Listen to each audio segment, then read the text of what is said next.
तो भाई as you all might know, कल रात को super Copa de Espana, that is the Spanish super cup का फाइनल था and Barcelona yet again bottled a lead and Barcelona and Athletic Club deservedly super Copa Espana के winner बन चुके हैं। एक 2-1 लीड थी बार्सिलोना की going into the 90th minute and उनने वो लीड बॉटल की। 2-2 हुआ एक्स्ट्रा टाइम में। Athletic Club again scored a goal and they are rightfully the champions of super Copa de Espana. तो भाई एक बहुत इंटरेस्टिंग चीज़ ये है इस मैच में कि मेसी प्रोबेबली WWE के साथ कॉन्ट्रैक्ट साइन करने वाला इस ईयर का कॉन्ट्रैक्ट खत्म होने के बाद, बिकॉज ये भाई इससे आप समझ सकते हो मेसी का frustration, seriously the frustration that he is developed in this team.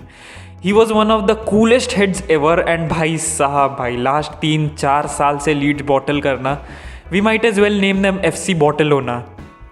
Any which ways भाई बार्सिलोना का पूरा मिडफील्ड इस मैच में मिसिंग था। लग ही नहीं रहा था कि there were any players in the midfield. Busquets कभी कभी इन फ्लैशेस दिख रहा था, बाकी फ्रैंकी डियोंग वॉज कम्प्लीटली गायब, पेड्रे वॉज कम्प्लीटली गायब। So it was like you know कि मिडफील्ड में कौन खेल रहा है, क्या चल रहा है, कुछ नहीं पता चल रहा। Athletic Club were winning all the duels in the midfield, they were creating all the things in the midfield. वहीं बार्सिलोना के midfielders seemed like a normal machine जो साइड से साइड बस पास करते हैं जब उनको बॉल मिलती है।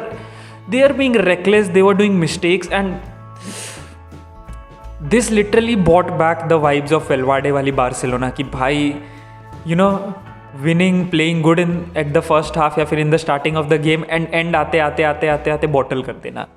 They just could not bear the pressure. It seemed as if they could not bear the pressure and इस चीज़ के frustration में I think Messi did what he did। And frustration से बात करते भाई मैड्रिड फैंस के फ्रस्ट्रेशन की। Athletic club से निकल के बाहर हुए ही थे हार के हम लोग जस्ट, एंड उसी दिन योविच पहुंचा था फ्रैंकफर्ट एंड भाई साहब Jovic has come on and scored 2 goals in the first 23 minutes as a substitute. भाई साहब मैड्रिड में पूरे कैरियर में 1.5 साल में बंदे ने 2 गोल मारे थे, फ्रैंकफर्ट पहुंचते ही 2 गोल मार दिया। भाई मैं किसकी गलती निकालूं यहाँ पर? जीजू की गलती है ये, प्लेयर की गलती है ये? I have no idea, I literally have no idea. But props to Jovic, I really hope कि भाई he regains his form, he regains his class and Madrid में आकर I hope he could become the starter. अगर Madrid किसी star galactico को ना खरीद पाए अगले सीजन तो I really hope he becomes the starter and probably with someone else, I hope with some other galactico. ठीक है, moving on to the another thing, Manchester United versus Liverpool. भाई game play हुआ था Enfield पे, तुमको पता ही है, preview में हमने बात की थी। यूनाइटेड वर ऑब्वियसली प्लेइंग जैसे हमने सोचा था।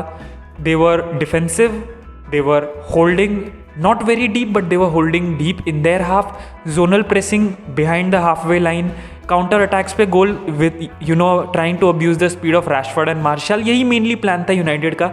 एंड दे वर, उनने पॉग्बा को राइट साइड पे खिलाया था जैसे हमने गेस किया था, क्योंकि Pogba had an amazing game. Pogba right side पे खेला था, McTominay and Fred in the midfield along with Bruno and Pogba on the right wide, जहाँ से उसका चांस था स्विच करना एंड क्रिएट करना again to use the pace of Rashford from the left. तो बेसिकली यही था, although they could not get successful. उनके पास 2 अच्छे अपॉर्चुनिटीज़ थे, एक ब्रूनो के पास सब्स्टिट्यूट होते टाइम ब्रूनो चच्चा बोल रहे थे एक पेनल्टी तो दे देते, कतरदान दिखा देता, तुमको क्या उखाड़ सकता हूँ। बट एनीवेज नहीं मिली बेचारे को पेनल्टी। एंड बाकी Pogba was decent, he wasn't very good, he wasn't very bad, he was decent. And पूरी टीम का परफॉर्मेंस यही था, दोनों प्लेयर्स के पास एक अच्छी अपॉर्चुनिटीज़ थी। But Alisson made 2 clutch saves जिसकी वजह से स्कोर फिनिश हुआ at 0-0। And Liverpool have struggled to score goals. Defensively they are fine but they have struggled to score goals. Last 9 matches में I think they have conceded 5 or 6 goals only and but they have really struggled to score and ये चीज़ बहुत important है at the moment for the perspective of Liverpool. सो भाई with that said इतना ही रहेगा इस video में। एक और वीडियो आज आएगा जिसमें हम इंटर मिलान और यूवेंटस वाले मैच का प्रॉपर एनालिसिस करेंगे, because I did not think Barcelona Athletic match में कुछ ज़्यादा एनालिसिस करने लायक था, और in the Manchester United versus Liverpool match.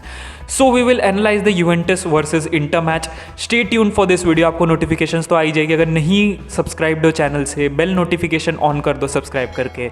अच्छा लगा वीडियो तो do like this video. With that said, as always, bhai log, I'll see you next time. Until then, this is FKR signing out. Bye bye. Adios.